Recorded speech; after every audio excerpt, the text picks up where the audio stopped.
का परिणाम है। नहीं, मैं इस बात से सहमत इसलिए नहीं क्योंकि बीजेपी ने अपने प्रोमिसेस पर डिलीवर किया है। अगर नरेंद्र मोदी ने कहा है कि मैं हर गरीब तक मुफ्त का राशन भिजवाऊंगा, विशेषतः वो जो विषम परिस्थिति से जूझ रहे हैं ग्रामीण अंचलों में, तो सिर्फ बोला नहीं बल्कि वो चावल, वो राशन पहुंचाया।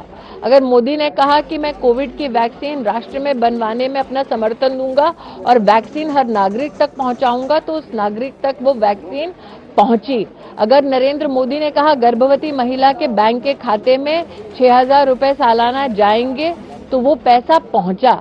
अगर मोदी ने कहा कि किसान सम्मान निधि के अंतर्गत किसान के खाते में सालाना 6,000 रुपया जाएगा, तो वो पैसा पहुंचा। तो मोदी ने सिर्फ कहा नहीं बल्कि धरातल पर विकास किया और ये उसी का परिणाम है। अगर आप कांग्रेस की बात करें तो उन्होंने कहा कि बड़े-बड़े जो जी बोलिए। तो छत्तीसगढ़ में मोदी जी कहते हैं कि हम गरीबों के लिए आवास बनाने के लिए उन प्रदेशों में भी समर्थन देते हैं जहां भाजपा की सरकार नहीं है।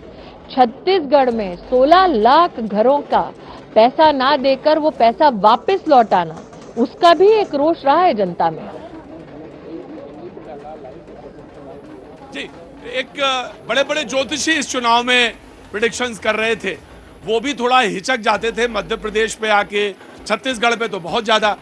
आपको यकीन था कि ये जो मध्य प्रदेश का टासल है वो इतनी लंबी और गहरी हो जाएगी, यानी उसके नजदीकी लोग कहते हैं बड़ा कांटे का चुनाव है, 1% पे चुनाव है, 10-15 सीटों पर खेल होता है, लेकिन जो बढ़त बनती हुई दिख रही है इस वक्त, वो अपने आप में बता रही कि नहीं बढ़त छोटी नहीं तो बड़ी ऊंची और गहरी खाई है।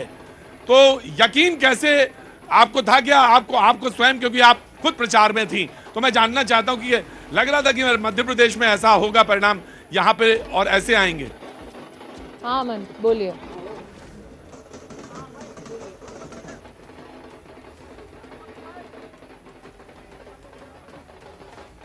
आपको आवाज आ रही है?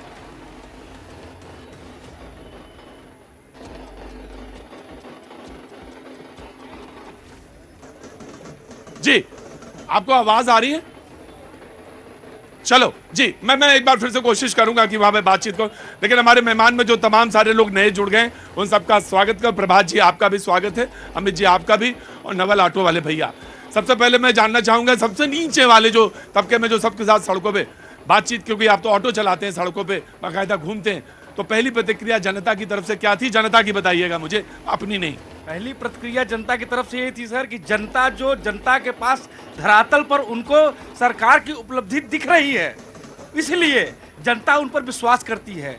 जो मोदी जी ने कहा है वो करके दिखाया है। जैसे कि प्रधानमंत्री बनने से पहले मोदी जी ने ये नहीं कहा था कि हर महिलाओं को घर घर गांव शौचालय बनाएंगे, वो मोदी जी ने पहुंचाया है, उन्होंने वादा नहीं किया। मैं प्रभात जी से जानना चाहता हूँ, प्रभात जी व्हाट्स योर आकलन, आपका आकलन क्या है?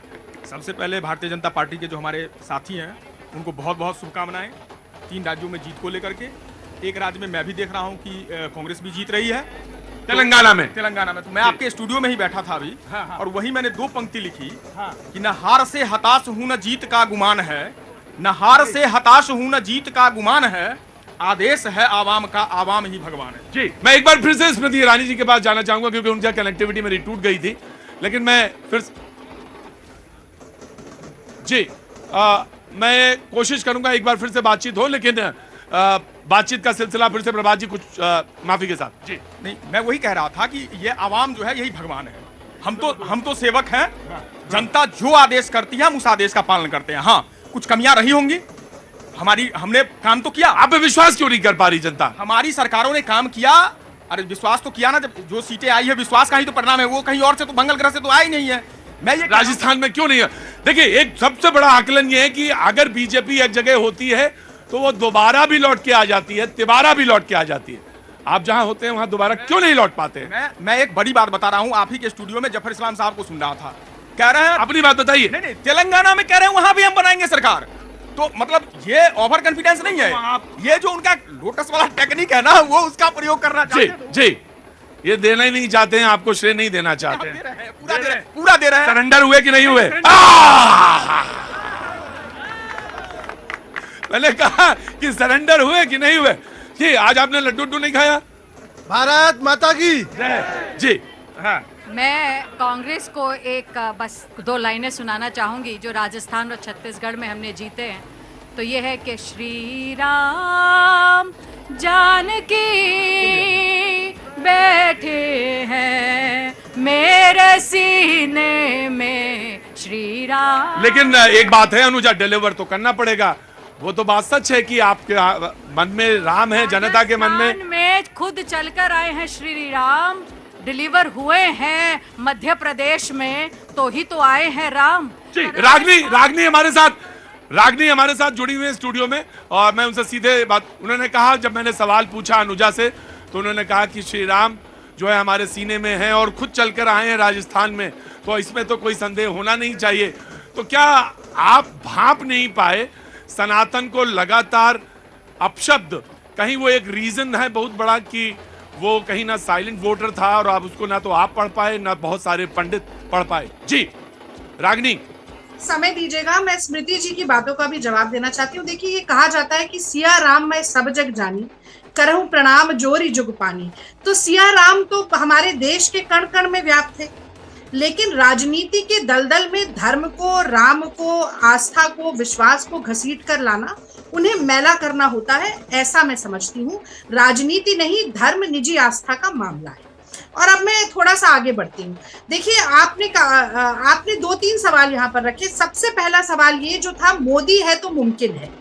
तो मैं उसमें ये जरूर कहना चाहती हूँ कि जब हार होती है, चाहे वो हिमाचल में हो, तेलंगाना में हो, कर्नाटक में हो या मिजोरम में हो, तब मोदी जी को पीछे करके नड्डा जी को आगे कर दिया जाता है। तब मोदी है तो मुमकिन है गायब हो जाता है। और जैसे ही जीत होती है तो मोदी जी अपने पसीना मल के चमचमाते हुए चेहरा लेकर सामने खड़े हो जाते हैं। तो ऐसा ना करें। ये कड़वा कड़वा थूथू और मीठा मीठा गपगप जो है, ये विरोधाभास है। अब मैं स्मृति जी की बात पर आगे 2-3 जल्दी से बातें जोड़ना चाहती हूँ। उन्होंने कहा मोदी जी की गारंटी। देखिए, आज जीत हुई है भाजपा की, लग रहा है ऐसा कि तीनों प्रदेशों में होगी। तो 7 खून माफ हो जाए भारतीय जनता पार्टी को और मोदी सरकार को, ऐसा नहीं हो सकता। सवाल तो पूछे जाएंगे, भाई अगर मोदी जी की गारंटी इतनी सही थी तो 100 स्मार्ट सिटी का क्या हुआ, 15 लाख का क्या हुआ, 2 करोड़ नौकरियों का क्या हुआ, बुलेट ट्रेन का क्या हुआ, रुपया क्या डॉलर के बराबर आ गया, 40 रुपए में डीजल पेट्रोल मिलने लगा, ये सवाल पूछे जाएंगे।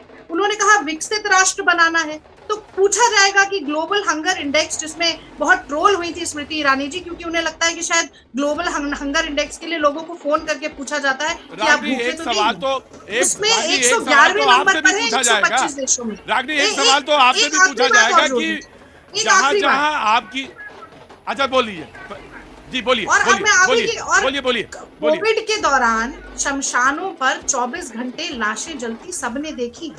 उसके बाद आप कहें कि कोविड की मैनेजमेंट बहुत अच्छी। ये सब मुझे लगता है आज शायद आप इसलिए कहना चाहती क्योंकि आप भी जानती हैं कि असल में पचने वाली बातें हैं नहीं।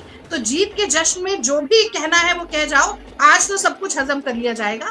पर ये मुझे लगता है कि वाजिब सवाल है जो पूछे जाएंगे। और अंतिम सवाल, भारतीय जनता पार्टी आज का भी तो नतीजा आएगा। इससे पहले 10 राज्यों में इनकी सरकार थी, जिसमें से केवल 1 राज्य में ओबीसी मुख्यमंत्री थे, शिवराज सिंह चौहान।